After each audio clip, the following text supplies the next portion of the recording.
The blood on Flora's torn dress had dried black under the merciless Arizona sun. She lay crumpled in the dust like a discarded rag doll, her breathing shallow and ragged, each exhale a struggle against ribs that screamed with fresh breaks. The settlement around her buzzed with the lazy indifference of flies circling carrion. 4-year-old Verity knelt beside her mother's broken form, tiny fingers tracing the purple bruises that bloomed across Flora's pale skin, like violets after rain. The child's dress, once yellow as sunflowers, now bore the rust-colored stains of her mother's blood. She whispered secrets only the dying could hear, her voice cracking with the weight of understanding, too heavy for such small shoulders. From the sagging porch of the weathered homestead, 3 figures watched with the cold satisfaction of vultures. Flora's in-laws stood like sentinels of judgment, their faces carved from the same unforgiving stone as the desert itself. The older woman's mouth twisted in a grimace that might have been a smile, while the men beside her spat tobacco juice into the dirt with practiced aim. "Should have known better than to mouth off," one of them muttered, his voice carrying the casual cruelty of a man who'd never known consequence. "Some women need more than words to learn their place." A dust devil spun lazily across the yard, lifting Flora's dark hair from her face and revealing the extent of the damage. Her left eye had swollen shut, a grotesque purple egg that wept clear fluid. Her lip had split so deeply that speaking would reopen the wound, but it was the way she held her arm against her chest, cradling it like a broken wing, that told the true story of the morning's violence. Verity's small hand found her mother's face, stroking the unbruised cheek with heartbreaking gentleness. "Mama," she whispered the word barely more than breath. "Are you going to heaven today?" Flora's good eye fluttered open, focusing with tremendous effort on her daughter's face. Her mouth moved soundlessly, trying to form words of comfort that wouldn't come.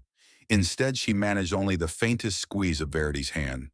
The sound of approaching hoofbeats cut through the afternoon heat like thunder before a storm. A lone rider crested the rise beyond the settlement, his figure dark against the blazing sky. His horse, a steel-gray stallion with scars along its flanks, moved with the measured gait of an animal that had seen too much violence to hurry toward more. The man in the saddle sat straight-backed, his wide-brimmed hat casting his features in shadow. Twin Colt revolvers rode low on his hips, their worn grips speaking of frequent use. A rifle rested across his pommel, its barrel gleaming dull in the sunlight. Everything about him suggested a man who had made peace with violence long ago. As he drew closer, the porch vultures shifted uneasily. There was something in the rider's stillness that made brave men check their weapons and cowards remember urgent business elsewhere. The eldest of the in-laws, a man named Jeremiah with gray stubble and mean eyes, stepped forward with false bravado.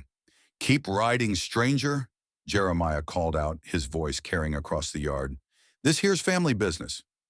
The rider's horse came to a halt 10 paces from the broken woman in the dust.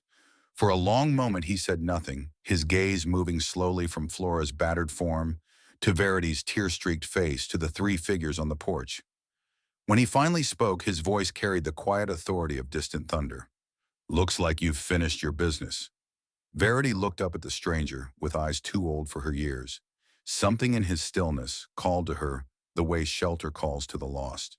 She stood on unsteady legs, swaying like wheat in the wind, and took one trembling step toward him. "Please, mister," she whispered, her voice carrying across the sudden silence.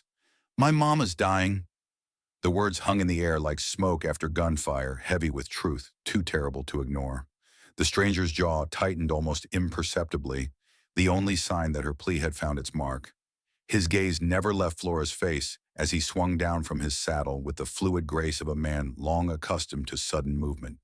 The stranger's boots struck the hard-packed earth with deliberate precision, each step measured like the ticking of a pocket watch. He moved past Jeremiah's bluster, as if the man were nothing more than wind through dry grass, his attention fixed wholly on the broken woman before him. Kneeling beside Flora, he removed his hat with surprising gentleness, revealing a face weathered by sun and marked by old violence. A scar ran from his left temple to his jaw, white against tan skin. His eyes, the color of storm clouds, held depths that suggested he had looked upon suffering before and had not turned away. "Ma'am," he said quietly, his voice barely above a whisper. "Can you hear me?" Flora's swollen lips moved soundlessly, her good eye focused on his face with desperate intensity, as if memorizing the features of her unlikely savior. A single tear tracked through the dust on her cheek. Verity pressed closer, her small hand clutching at the stranger's sleeve. "She can't talk much," the child whispered. "They hurt her real bad this morning. Said she was, said she was." The words died in her throat, too terrible for a child's tongue. The stranger's jaw worked silently, muscles jumping beneath the skin. He looked up at the porch where the three in-laws watched with growing unease. "This woman needs doctoring," he said, his voice carrying the weight of inevitability. "I'll be taking her to town." Jeremiah's face flushed red as fresh blood. "Like hell you will. She's ours to deal with, and we've dealt with her. Best you mount up and forget what you've seen here." The stranger rose slowly, his movement fluid as oil on water. When he reached his full height, he stood a head taller than any man on the porch. His hand rested casually on his gun belt, not threatening but reminding. "She's not yours anymore," he said simply. "Not after what you've done." The youngest of the in-laws, a boy barely past his teens with nervous eyes and trembling hands, took a step backward. "Pa," he whispered to Jeremiah, "maybe we should—" "Shut your fool mouth!" Jeremiah snarled, but his own voice had lost its edge. Something in the stranger's stillness unnerved him, like standing too close to a sleeping rattlesnake. Without another word, the stranger bent and lifted Flora from the dust. She weighed no more than thistledown in his arms, her body slack with pain and exhaustion. A soft moan escaped her lips as he settled her against his chest, and Verity quickly scrambled up behind him as he mounted his horse. "You'll regret this," Jeremiah called after them, but his words carried the hollow ring of impotent fury. "The whole territory will know what kind of man you are, harboring a woman like that." The stranger paused, turning in his saddle to fix Jeremiah with a look that could have frozen hellfire.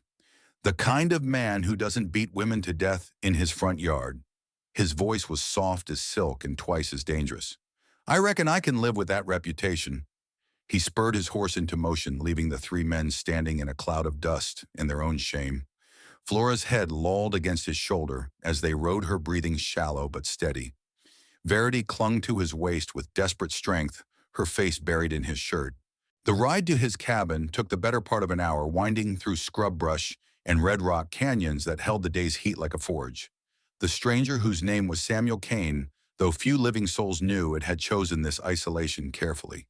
It was a place where a man's past couldn't follow, where the wind carried away secrets, and the silence held no judgment. His cabin sat in a natural hollow surrounded by juniper and sage built from local stone and thick-hewn timber. A small stream ran nearby, its water clear and cold even in the desert heat. It was a humble place, but solid, built by hands that knew the value of permanence. Inside the cabin was sparse but clean. A large stone fireplace dominated one wall, its mantel adorned with a single photograph of a woman and child, both long dead. A sturdy table occupied the center of the room, while a comfortable bed waited in the far corner, its quilt handmade and well-worn. Samuel laid Flora upon the bed with infinite care, then stepped back to survey her injuries with the practiced eye of a man who had seen violence's aftermath too many times. Her arm was certainly broken, possibly her ribs as well. The cuts and bruises would heal, but the deeper wounds, those carved into her spirit, would take longer to mend. Verity crawled onto the bed beside her mother, her small body trembling with exhaustion and fear. "Is she going to die?" she asked in a voice so small it barely disturbed the air. Samuel met her eyes honestly. "Not if I can help it," he said. "But she's hurt bad. It's going to take time." He heated water in a large pot over the fire, adding herbs he'd gathered from the desert sage for cleansing, willow bark for pain. When steam began to rise, he carried the pot to the bedside and began the delicate work of cleaning Flora's wounds. Each touch was gentle as a whisper, his scarred hands moving with surprising tenderness. As he worked, Flora's eye fluttered open. She tried to speak, her lips forming words that wouldn't come. Samuel paused in his ministrations, leaning close to catch her whispered words. "Thank you." The words were barely breath, but they struck him with the force of a physical blow. In 37 years of hard living, Samuel Kane had been called many things: killer, savior, devil, saint. But gratitude from a dying woman's lips carried a weight no other word could match. 3 weeks passed in the quiet rhythm of healing. Flora's arm had been set and splinted, her ribs bound with strips of clean linen. The swelling in her face had receded, revealing features that were striking, despite the lingering yellow of fading bruises. She moved carefully like a wild creature, learning to trust human hands, but each day brought new strength. Verity had blossomed in the safety of the cabin. Her laughter rare and precious as desert rain occasionally broke the silence, as she played with a corn-husk doll Samuel had crafted for her. She followed him around like a devoted shadow, chattering about everything and nothing, with the boundless energy of a child no longer afraid. Samuel found himself changing in ways he hadn't expected. The silence that had been his companion for so many years now felt less like peace and more like emptiness, waiting to be filled. Flora's presence, quiet though it was, brought something indefinable to the cabin, not just life, but the possibility of living. On this particular morning, as autumn painted the high desert in shades of gold and crimson, their fragile peace was shattered by the sound of approaching riders. Samuel recognized the rhythm immediately, multiple horses moving at a steady pace, not hurried, but purposeful. The kind of approach that meant official business or serious trouble. He stepped onto the cabin's small porch, his hand resting casually on his gun belt. 5 men rode into the clearing, dust devils swirling in their wake. At their head rode Sheriff Tom Brennan, a decent man ground down by years of trying to enforce law in a lawless land. Behind him came Jeremiah and his sons, their faces hard with anticipation. "Samuel," the sheriff called out, reining his horse to a halt. "We need to talk." "Talk away," Samuel replied, not moving from the porch. Brennan shifted uncomfortably in his saddle. "Got a complaint here, says you're harboring a woman of ill repute. Says she ran off from her lawful family and they want her back." Samuel's eyes never left Jeremiah's face. "That's so. And what does the law say about a man's right to beat his daughter-in-law near to death?" "Now see here," Jeremiah began, but Brennan silenced him with a raised hand. "That's a serious accusation, Samuel." "You got proof?" In response, Samuel stepped aside and gestured toward the cabin door. Flora appeared in the doorway, Verity clutched protectively against her side. Even 3 weeks later, the evidence of violence was written clearly on her face, the faint discoloration around her eye, the way she favored her left arm, the careful way she moved as if afraid to jar healing bones. The sheriff's face went pale. "Jesus Christ," he whispered. "What kind of animals?" "The kind that hide behind family rights and women's proper place," Samuel said quietly. "The kind that think a woman's nothing more than property to be disciplined when she steps out of line." Jeremiah's face flushed crimson. "She was asking for it." "Uppity little—" The words died in his throat as Samuel's Colt cleared leather with liquid speed. The barrel centered on Jeremiah's chest, steady as bedrock. The other riders' hands moved toward their weapons, then froze as they realized they were facing a man who had drawn and aimed, while they were still thinking about it. "Choose your next words very carefully," Samuel said, his voice soft as silk, "because I'm fresh out of patience for men who hurt women and children." The silence stretched taut as a bowstring. Even the wind seemed to hold its breath, waiting for violence to break like thunder after lightning. Sheriff Brennan slowly raised both hands. "Now let's all just calm down here. Samuel, holster that iron. Jeremiah, keep your damn mouth shut." He looked from one man to the other, reading the deadly intent in both their faces. "Far as I can see, this woman's made her choice. She's staying here of her own free will, and she's got the right to do so." "She's family," one of Jeremiah's sons protested. "She belongs with us." "Family don't do what was done to her," Brennan replied firmly. "Family protects.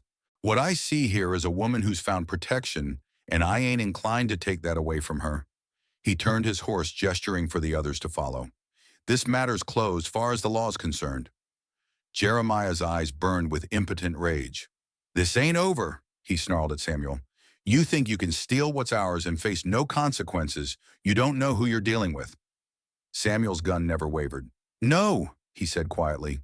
"You don't know who you're dealing with. But you're about to find out if you don't right away right now." Something in his tone, the absolute certainty of violence promised, finally penetrated Jeremiah's rage. With a curse that would have made the devil blush, he wheeled his horse and spurred it toward the trail. His sons followed, casting nervous glances over their shoulders. Sheriff Brennan lingered a moment longer. You're making enemies, Samuel. Dangerous ones. Wouldn't be the first time. No, I suppose it wouldn't. Brennan tipped his hat toward Flora, who still stood in the doorway. Ma'am, you're welcome in town anytime. Don't let anybody tell you different. He spurred his horse after the others, leaving Samuel and his small family alone once more. Flora stepped out onto the porch, her face pale but determined. They'll be back, she said quietly. Men like that don't give up easy. Samuel holstered his weapon and turned to face her. Let them come. They'll find I don't give up easy either. She studied his face, searching for something she couldn't name. Why, she asked finally, why are you doing this? You don't owe us anything. The question hung in the air between them, heavy with possibility. Samuel looked at her, really looked, seeing not just a victim he had rescued, but a woman of quiet strength who had survived hell and emerged unbroken. Beside her, Verity watched him with eyes that held complete trust, the kind of faith that could damn a man or save him. Because, he said finally, his voice rough with emotions he'd thought long buried, some things are worth fighting for. Winter came early to the high desert, sweeping down from the mountains with teeth of ice and claws of wind. The cabin that had once sheltered only Samuel now warmed 3 souls, their breath mingling in the cold air, like spirits dancing around the fire. Flora had grown strong in the months since her rescue, her body healing from its wounds, even as her spirit learned to trust again. She moved through the cabin with quiet grace, tending to domestic tasks, with the competence of a woman who had never known luxury, but had always known work. Verity had lost the haunted look that had shadowed her young face, replacing it with the bright curiosity of a child, learning that the world could be kind as well as cruel. Samuel found himself changing in ways that both comforted and terrified him. The silence that had been his companion for years now felt less like peace and more like emptiness. Flora's presence filled spaces in his life he hadn't realized were hollow. When she sang softly while mending clothes, when she smiled at something, Verity had said when she looked at him across the dinner table, with eyes that held warmth instead of fear, these moments carved themselves into his memory like scripture. But peace, Samuel had learned long ago, was a luxury men like him were rarely allowed to keep. The attack came on a night when the moon hung thin and cold above the desert. Samuel woke to the whisper of footsteps on frozen ground, the subtle sounds that separated hunters from prey. His hand found his Colt even before his mind fully grasped the danger instincts honed by years of violent living. "Flora," he whispered urgently, shaking her awake. "Get Verity. Back room. Now." She came awake instantly, fear and understanding flashing across her face. Without a word, she scooped the sleeping child from her bedroll and disappeared into the cabin's small back room, pulling the heavy wooden door closed behind her. Samuel moved to the front window, peering carefully through the shutters. Shapes moved in the darkness, too many shapes too well coordinated to be anything but trouble. Jeremiah had made good on his promise to return, and he hadn't come alone. The first shot shattered the window beside Samuel's head, spraying glass like deadly rain. He dropped low, rolling toward better cover as bullets whined through the air where he had been standing. Outside, men's voices shouted orders, coordinating their attack with military precision. "Come on out, Kane," Jeremiah's voice carried clearly through the cold air. "We got you surrounded. Send out the woman and the girl, and maybe we'll let you live."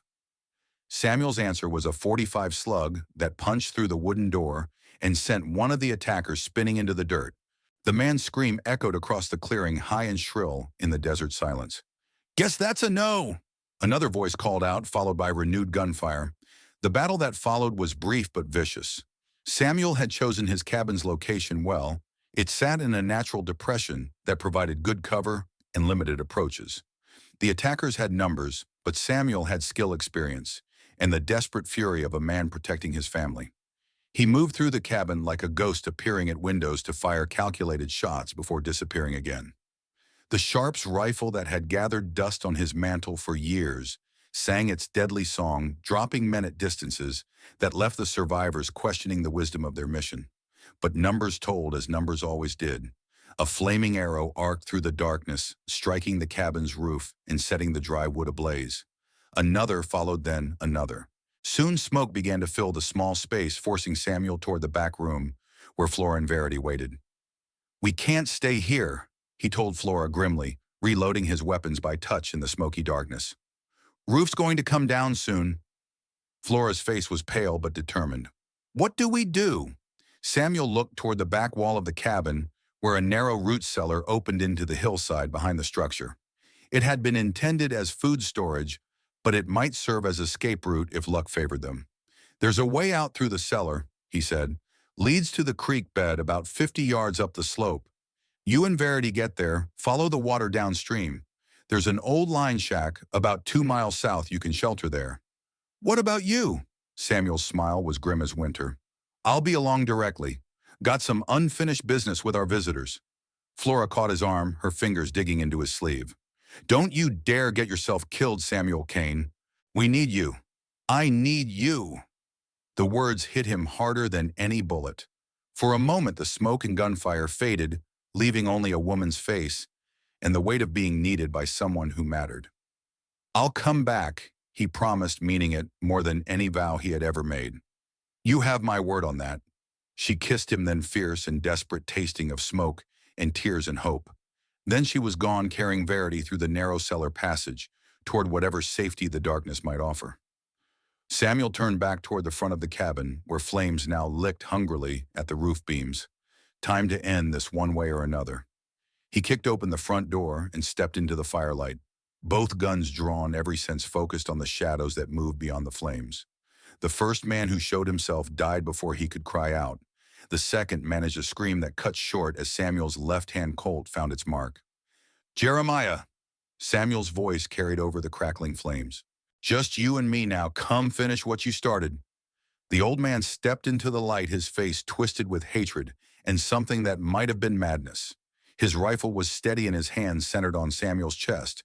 Should have minded your own business, Jeremiah snarled. Should have left well enough alone. Well enough. Samuel laughed, the sound harsh as breaking glass. You call beating a woman half to death well enough? She was mine to discipline my son's widow, my responsibility. Your son's dead, old man. Has been for near 2 years. That makes Flora a free woman, free to choose her own path. Jeremiah's face went purple with rage. She chose to spread her legs for any man who'd have her made a whore of herself. The words hung in the air for a moment, terrible and final.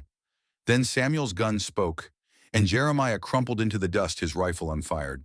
The other men, those who hadn't already fled into the darkness, looked at their fallen leader and made the sensible choice. Within moments, the clearing was empty except for Samuel, the burning cabin, and the bodies of men who had chosen poorly.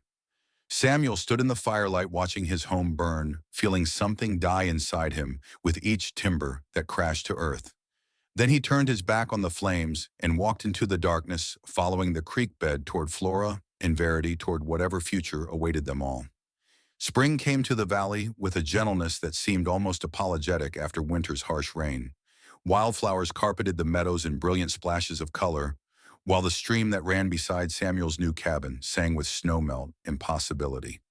The cabin itself was larger than the old one, built with careful hands and patient love in a hidden valley 20 miles from the scene of winter's violence. It sat nestled among cottonwoods and aspens, their new leaves whispering secrets to the wind. A garden plot stretched beside the house, already green with early vegetables, that Flora tended with quiet satisfaction. Samuel stood on the porch in the early morning light, watching Verity chase butterflies through the tall grass. The child had grown in the months since the fire, not just in height but in confidence. Her laughter came easy now, bright as birdsong, carrying no echo of the fears that had once darkened her young life. She's beautiful, Flora said quietly, stepping up beside him. Samuel nodded, not trusting his voice. In the months since they had fled into the darkness, since they had found this hidden valley and made it home, he had discovered emotions he thought had died years ago. Love, he was learning, was a dangerous thing for a man like him. Dangerous because it gave him something to lose. Dangerous because it made him want to believe in tomorrow. Flora's hand found his, their fingers intertwining with practiced ease. She wore a simple dress of blue calico, her dark hair pinned back in a style that made her look younger than her years.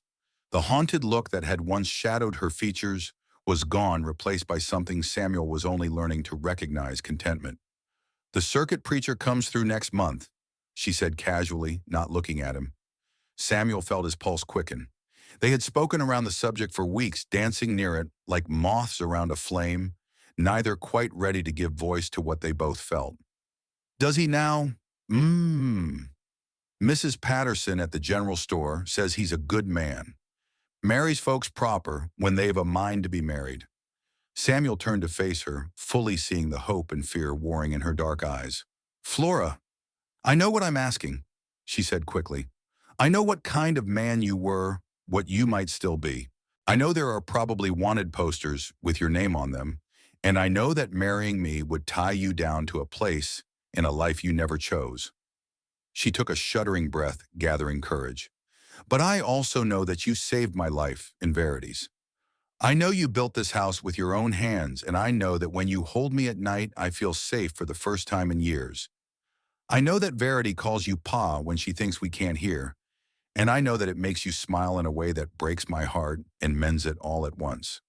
Samuel stared at her. This woman who had seen him kill men and had not flinched, who had watched him burn bridges behind them and had never looked back, who had somehow managed to love a man who had forgotten how to love himself. You know all that, do you? He said softly. I do. And I know one more thing. She stepped closer, close enough that he could smell the lavender soap she used, could see the tiny flecks of gold in her brown eyes. I know that I love you, Samuel Kane, whatever your real name might be.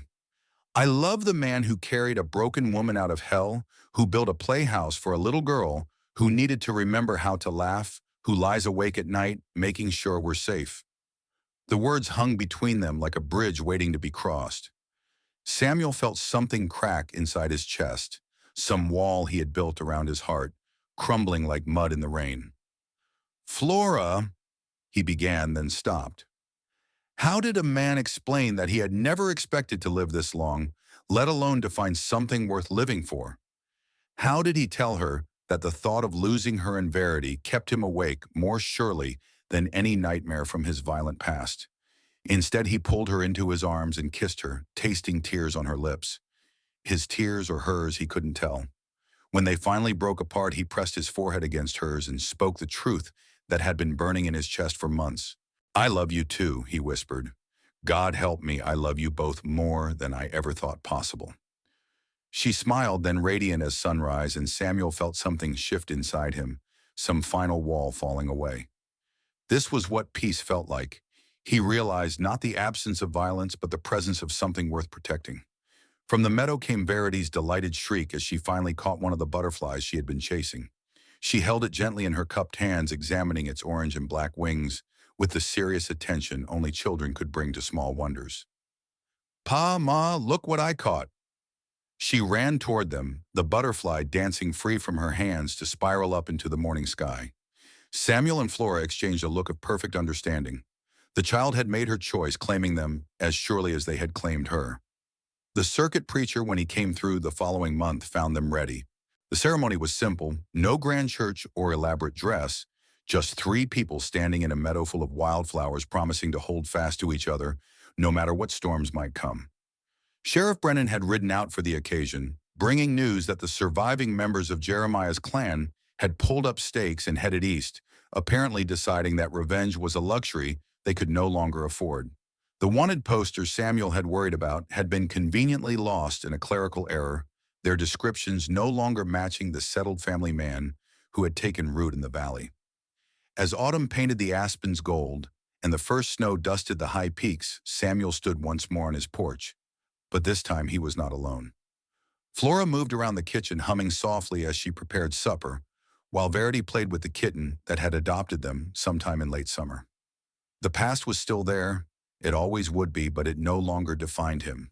He was no longer Samuel Kane, the gunfighter, no longer a man running from his own shadow.